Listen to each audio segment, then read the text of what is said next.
Did you know that nearly 80% of Canada is considered uninhabited? With a total landmass of almost 10 million square kilometers, you might assume it a country teeming with bustling cities. But in reality, most of Canada is vast, untouched wilderness, and only a small fraction of its land is home to people. But why? Is it the unforgiving winters, rampant crime, or crumbling economies? Today, we're diving into the top 10 places in Canada where almost no one wants to live. Could you handle a town where winter temperatures plunge to minus 40 degrees Celsius? What about a city where crime rates soar 5 times above the national average? Or a place so polluted it's nicknamed Chemical Valley? Stick around as we uncover Canada's most unlivable locations.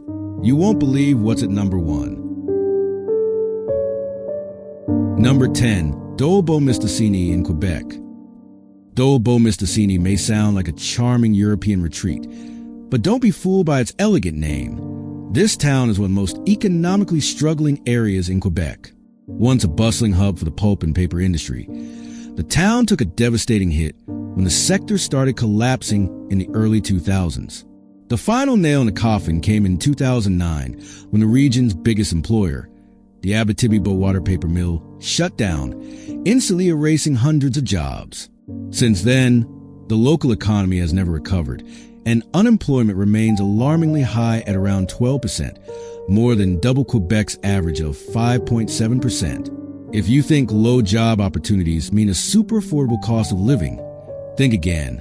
While housing is undeniably cheap, homes here go for about $140,000, a steal compared to Canada's national average of $670,000. The problem is sustaining homeownership.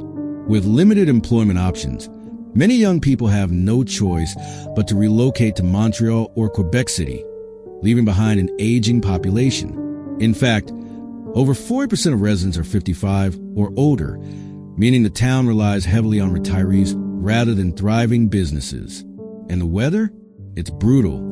Winters routinely plunge to minus 30 degrees Celsius, with snowstorms that can shut down roads for days. Plus, Dole-Beaumistissini is more than 300 kilometers from Quebec City, making it feel cut off from the rest of the province. So what's its claim to fame?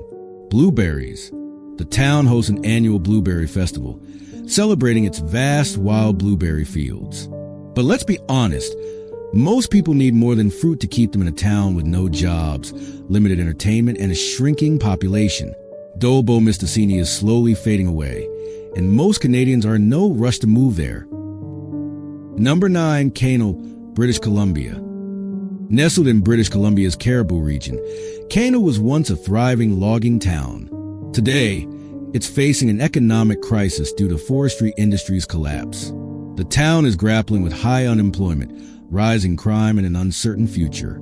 Kano's economy is still heavily reliant on logging, but wildfires, pine beetle infestations, and government restrictions have crippled the industry. Over the past decade, multiple sawmills have shut down, resulting in massive job losses. The unemployment rate stands at 9%, and many residents are stuck in seasonal or underpaid work. Crime is another growing concern.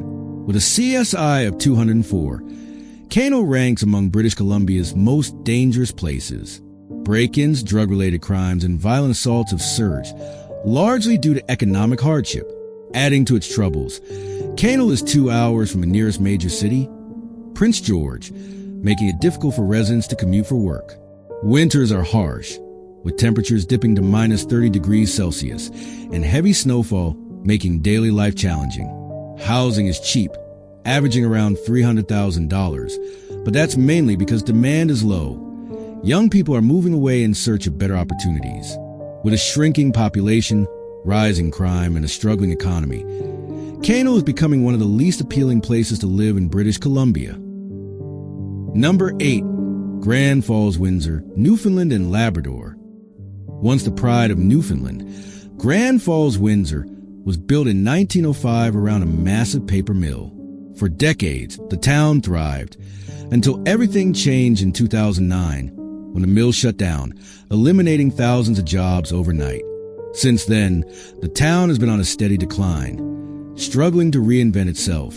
Before the mill closure, the unemployment rate was a manageable 4%. Today, it's close to 14%.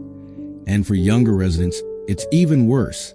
Without new industries replacing the old ones, many young professionals have no choice but to leave, leading to a population drop of nearly 15% over the past 2 decades. But it's not just the economy dragging Grand Falls, Windsor down. The weather here is downright punishing.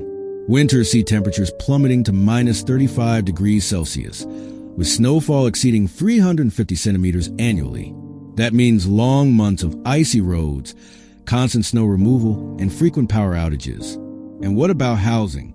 It's relatively cheap, with average home prices around $200,000. But without steady jobs, many homes remain vacant. Properties here aren't selling because people are moving in. They're selling because people are leaving. The town does have some redeeming qualities, like the stunning Exploits River, which boasts some of Canada's best salmon fishing. But scenic rivers and good fishing alone aren't enough to keep a town alive. Grand Falls, Windsor, once an industrial powerhouse, is now a place people are leaving, not a place they're moving to. Number 7, Truro, Nova Scotia. Truro, known as a hub of Nova Scotia, due to its central location, may be a hub in geography, but economically, it's more like a dead end. Once a thriving railway town, Truro now faces high unemployment, a rising crime rate, and an outdated economy struggling to keep up with modern times. Job opportunities here are scarce.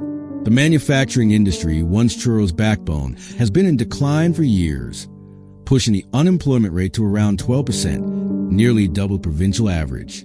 Many jobs are tied to seasonal industries, forcing locals into part-time work or reliance on government assistance. This economic instability has left Truro's population stagnant for decades. Crime is another growing concern.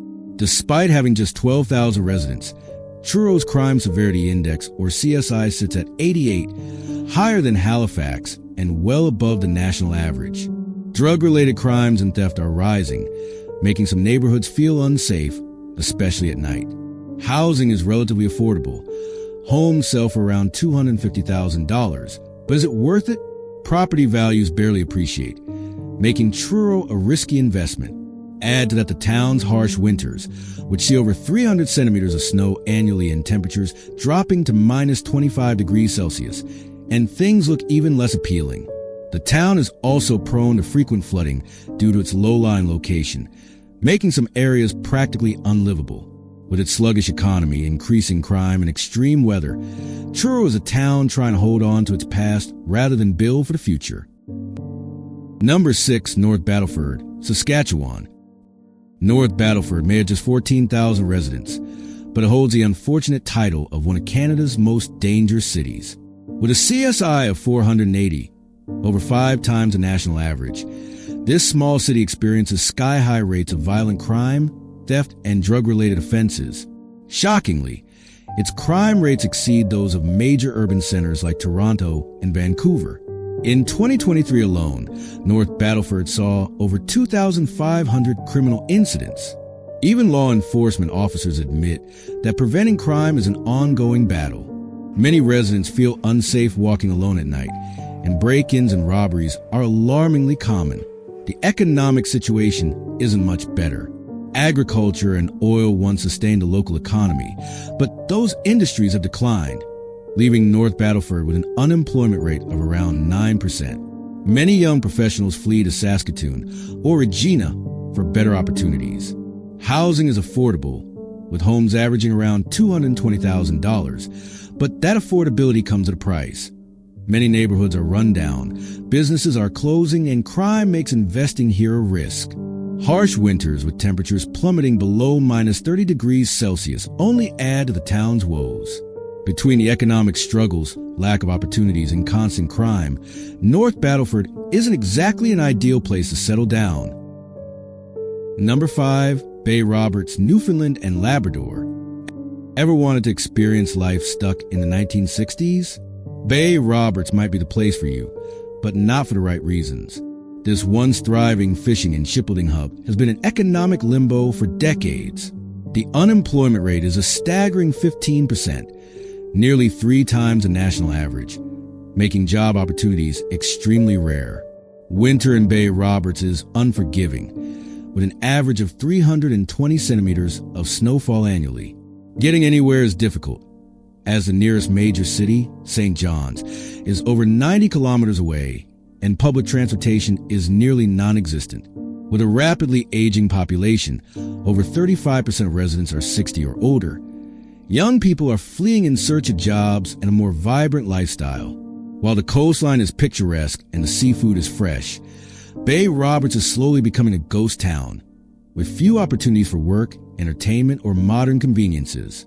Unless retirement is your next move, this isn't the place to be. Number 4, New Glasgow, Nova Scotia. New Glasgow consistently ranks as one of the most undesirable places to live in Canada, and for good reason. A weak economy, high unemployment, crime issues, and social struggles all contribute to its reputation. Unemployment in New Glasgow hovers around 13%, making it one of Nova Scotia's worst job markets. Once relying on coal mining, steel production, and manufacturing, the town now offers mainly low-paying service jobs with little career growth. As a result, young people are leaving in droves, and over 40% of residents are 55 or older. Crime is another pressing issue. New Glasgow has one of the highest crime rates in Atlantic Canada, with a CSI at 102, well above the national average. Break-ins, violent crime, and drug-related offenses are common, and some parts of town feel unsafe after dark. Housing is cheap. You can buy a home for around $180,000, but affordability alone doesn't make a place desirable. Add in the town's 320 centimeters of annual snowfall, frequent flooding, and ongoing social issues, and it's easy to see why most Canadians prefer to live elsewhere. Without serious investment and reform, New Glasgow is unlikely to turn things around anytime soon. Number 3, Thompson, Manitoba. Thompson, Manitoba might sound like a haven for adventurers, but living here is no easy feat with brutal winters, soaring crime rates, and a struggling economy. This isolated northern town has built a tough reputation. Let's start with crime. Thompson has a crime severity index, CSI, of 366, ranking among Canada's most dangerous places. Violent crime, property crime, and drug-related offenses are rampant, and the town's remote location makes policing a constant challenge. Year after year, it remains one of the top 5 most violent cities in Canada. Economically, Thompson is on shaky ground. Once a booming nickel mining town, job opportunities are dwindling as the Vale nickel mine, the town's largest employer, continues cutting positions. Unemployment hovers around 10%, and many locals struggle to find stable work. Sure, housing is cheap. You could buy a home for under $200,000, but that's because so many properties sit empty. And then there's the weather. Thompson endures some of the harshest winters in Canada, with 6 months of freezing temperatures and an average snowfall of 190 centimeters per year. The isolation, crime, and brutal cold make Thompson one of the least desirable places to call home. Number 2, Sarnia, Ontario. Sarnia was once an industrial powerhouse, but today it's better known for pollution, economic decline, and serious health risks. Located in an area known as Chemical Valley, Sarnia is home to over 60 industrial plants, producing more than 60% of Ontario's industrial air pollution. The consequences? Disturbingly high cancer rates, chronic respiratory illnesses, and environmental damage. Studies show Sarnia has some of the highest benzene levels in North America, a chemical linked to leukemia. Asthma rates among children are 2 to 3 times higher than the national average, and residents suffer from chronic breathing issues. The St. Clair River, once a thriving waterway, is now contaminated with industrial waste, affecting fish populations and drinking water quality. The economy is also in free fall. The petrochemical industry, once the backbone of Sarnia, has been shrinking due to environmental regulations and companies relocating elsewhere. The result? An unemployment rate of 8.5% and young workers abandoning the city for better opportunities in Toronto or London. Despite affordable housing, around $350,000 on average, Sarnia's toxic reputation, job instability, and deteriorating quality of life make it one of the least desirable places to live in Canada. Last, Cape Breton in Nova Scotia. Cape Breton is often marketed as one of the most breathtaking spots in Canada, famous for its rugged coastline, rich Celtic heritage, and the world-renowned Cabot Trail. But beneath the postcard-perfect scenery lies a harsh economic reality. This island is struggling to survive. Decades ago, Cape Breton was booming thanks to coal mining and steel production, but those industries collapsed long ago. Today, unemployment hovers around 14%, and in some areas, it's even worse. Thousands of young workers leave each year in search of better opportunities, making Cape Breton one of Canada's top regions for youth outmigration. Sydney, the island's largest city, has tried to transform itself into a tourism and tech hub, but success has been limited. Sure, the cost of living is low. You could buy a house here for under $200,000, a fraction of Canada's national average, but that's largely because demand is so low. Even if you land a job, salaries here are about 30% lower than the national average, meaning you'll be earning significantly less than elsewhere in Canada. Then, there's the brutal winter. With up to 400 centimeters of snowfall annually and relentless Atlantic winds, the island experiences some of the harshest winter conditions in the country. Isolation is another problem. The nearest major city, Halifax, is a 4.5-hour drive away, making career growth difficult. While Cape Breton is rich in natural beauty and community spirit, economic stability remains elusive unless you're retired or working in seasonal tourism. Building a future here is a serious challenge. Don't forget to like, share, and subscribe for more insightful content. Thanks for watching.